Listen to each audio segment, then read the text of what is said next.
GoPro's Karma drone is easy to fly, but I still broke it. Hands-on with the hot new quadcopter. I've never flown a drone before, so of course I crashed the GoPro Karma. Okay, crashed might be a strong word for it. I broke a rotor when I landed the quadcopter too close to a rock. Other than that, my first flight was a blast. GoPro's been teasing Karma since May of 2015. And the no longer just an action camera company finally unveiled the drone this morning during an event at Squaw Valley Ski Resort in California. After the event ended, I headed up to the top of one of the mountains here to test the thing out. GoPro's biggest selling point with Karma is how easy it is to use. And for the most part, it's right.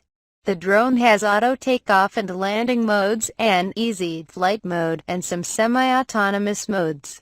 There's a cable cam mode, where you can set 2 points and have Karma travel in a line between them. There's a version of that where Karma will tilt the camera up as it travels. There's a dronie mode, where the camera will start on you and zoom up into the sky. And there's an orbital mode, where the camera will stay locked on you while Karma loops around you. Unfortunately, Karma does not offer a follow mode that locks onto you as you pedal down a mountain, kite across a lake, or snowboard down a slope, and that's surprising from a company that's become synonymous with self-recording adventure. Since I'd only had a few minutes to fly it, I decided to go full manual. Karma isn't foolproof, and I may fool. There's a GPS unit in the drone itself, as well as in the clamshell controller. So Karma does a really good job of hovering in place when you're not sending it flight commands. This was no easy feat. We were 10,000 feet up, and there were wind gusts of at least 10–20 miles per hour. Flying it was easy too, and that's in large part due to the controller. To me, a rookie, it's severely uncomplicated in the best way. On the bottom half you have the two standard joysticks you'd expect on a drone. The left controls altitude and yaw, or the direction the drone faces, and the right controls pitch and roll, the movements that tilt the drone so it can fly in different directions. Between the two joysticks are two buttons, one to start and stop Karma's motors, and one for the automatic landing. And on the shoulders of the controller, think where the triggers would be on a gamepad, are a button for recording and a wheel that lets you tilt the drone's camera. On the top half of the controller is a touchscreen LCD, where you can manage settings, change modes, and watch a live view of what the drone is seeing.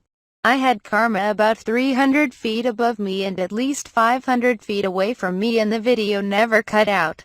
The image looks great, and the screen was bright enough for me to see, even at high noon. The controller has about 2 hours of battery life, by the way, and in a pinch you can charge the controller from a spare Karma battery. The controller is dead simple and fun.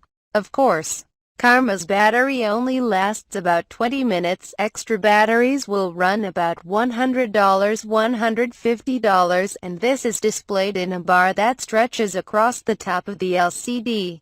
As it shrinks, it goes from green to orange to red, and Karma will start to return to its takeoff spot once you're under about 4 minutes of remaining flight time. You can cancel this and take control back. But inevitably the drone will land itself if it is too close to running out of battery. My flight was going smoothly, even with all the wind. I zoomed Karma out over the ravine in front of me, and even tried to pull off some cinematic tilts and pans while I was flying. So by the time the drone's battery had 4 minutes left, I felt confident enough to try to land the thing myself.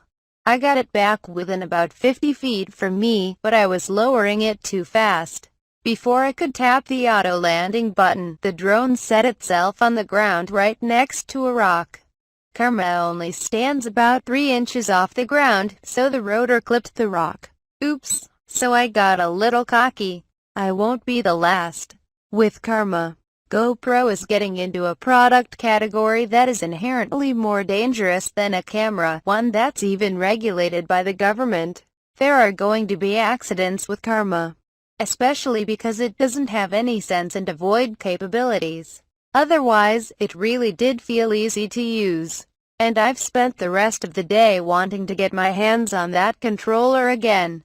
The other big part of Karma's approachability is the size and modularity. Karma even comes with a backpack carrying case. The forearms folds against the side, and the landing gear underneath folds up as well. When everything is compacted, it only takes up about 1.5 feet of space. GoPro says those arms can be swapped out pretty easily if you break one, and, take it from me, the same is true for the rotors, which snap and spin on in just a few seconds. You get a set of spares when you buy Karma. Karma's not just one product. The coolest thing about Karma, other than the actual flying, is that the 3-axis gimbal that stabilizes the camera can be removed and attached to a handheld mount.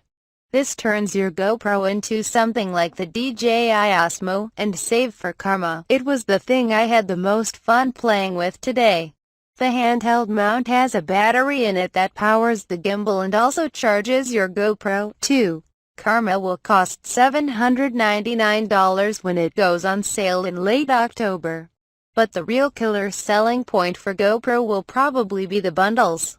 You can get a Karma and a Hero 5 Black for $1,099, or a Karma and a Hero 5 Session for $999, a $100 savings in either case. That's a drone, a handheld stabilizer, and a camera all in one bundle. It's too early to say just how well Karma stacks up against the likes of drones like the DJI Phantom 4, or how far GoPro's easy-to-use claims really stretch. But when you consider GoPro's massive retail presence, and the apparent value of those bundles, it's easy to see how they'll compete. Thank you for watching movie. Please subscribe and like to support.